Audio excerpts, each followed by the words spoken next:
We've just arrived at Camp 2 Sentinels. This is up Highway 88, about a 3.5-hour drive from the Bay Area on the way to Kirkwood Meadows Ski Resort. Just on the other side of the big pass as you come into the ski resort.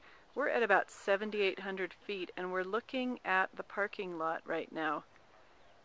This camp is one where we actually have to hike in about a quarter mile, and during the summer season there is actually a little boat that takes us across the lake to get to the camp.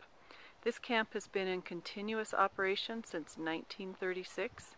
It's on leased Forest Service land and is run by volunteers, and all of the cars that you see in the parking lot are the volunteers. They're here for a work party this weekend to get the camp ready for the winter. It's September 11th today. And these are the 2 Sentinels that give this camp its name.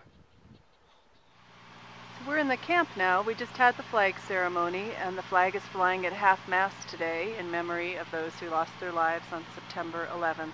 We're going to head up to the staff house for some show and tell about the history of this camp. So you can see we've got a whole slideshow inside the staff house. We're going to learn about 2 Sentinels and its history. If you want me to. We're having lunch at the dining platform and kitchen. During the summer there's a canopy up over this, but of course it's down for the winter. But you can see we've got a big group here today.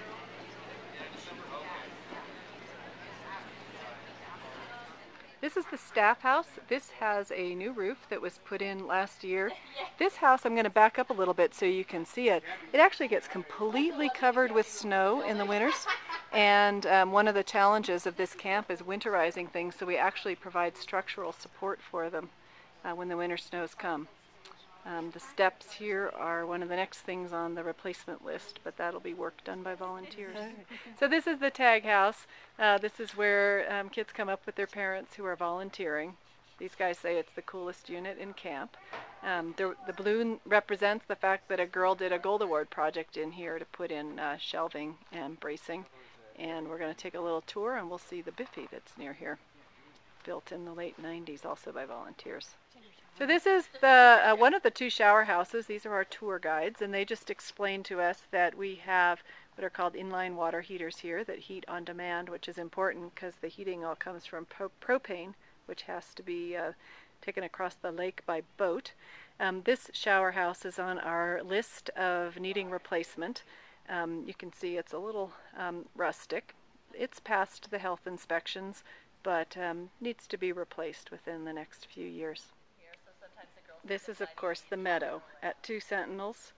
This is a beautiful 9-acre site surrounded by forest land. So we're looking at the Wanderers unit in the shower house in the background.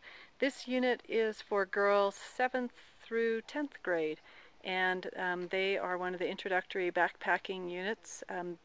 12 girls are in a unit, so a total of 15 head out with their counselors on a 3-day backpacking trip. So we're at the top of Rover Rock, and this is where the Rovers group camps. Believe it or not, they have a campfire up on the top of the rock, and the counselors sleep up here. And in the distance you can see the platform, which during the summer is surrounded with railings, taken down of course for the winter, and then has a tent on it. The girls in this unit are basically 8th grade through sophomore year of high school, and they go on a 4-day, 3-night backpacking trip. So as we've roamed the different camps, we've talked a lot about water supplies. Yeah, so here's Dilbert. He's a cook at 2 Sentinels, but he just explained the water story to us, and it's a pretty amazing one. In 1993, the federal laws changed, and as a camp, we could no longer draw fresh water from the lake, and I had to come up with an alternate source. So that summer, we actually, had to bring it all in across the lake as bottled water. That's correct. The summer of '94, we actually had a group of families that came in, about 32 people in a work party over a series of weekends, and believe it or not, they dug trenches and connected the camp to the municipal water source about 3/4 of a mile away. And we're in granite country, so that was not an easy project.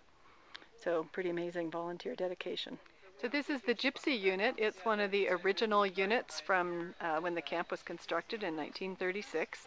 And this unit has mostly middle school girls in it, and they're girls who stay in camp. A lot of day hiking and lake activities, outdoor skills.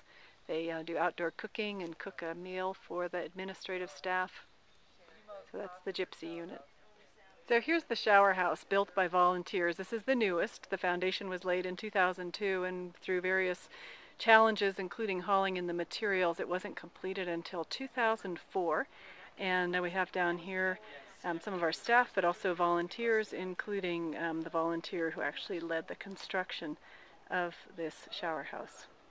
And looking down through the trees here is Cricket's Hearth, and this is the campfire circle for first and last night at camp. And the first two rows around the campfire are original from 1936. So this is Lake Kirkwood, and during the summers they have docks out, and it's roped off for swimming, and there's fun yaks and polar bear swims. You can see there are some private cabins around the lake. Everything is only accessible by boat, unless you walk around the lake, of course. When we open camp, the water level's much more up here, and then as the season goes down. This is the canoe dock, built entirely by volunteers last summer. It the lake level is pretty low right now because we're of course late in the year. During the start of the camp season, it goes all the way up to the edge of those logs that you see there. Exciting news for two Sentinels is they're getting 3 sailboats to add to their collection of canoes and fun yaks for next summer. So this is the craft hut, and you can see that it has a new roof added in early 2000s. And on the back side of this hut is the nature exploration area with microscopes and nets and things like that. So here's the kitchen, built in 1983, opened in 84. Actually, it's not bad. It's been worse. New kitchen had to be built when a tree fell on the old one. Yeah, everything, all the tents. And you can see the windows are all boarded up for the winter.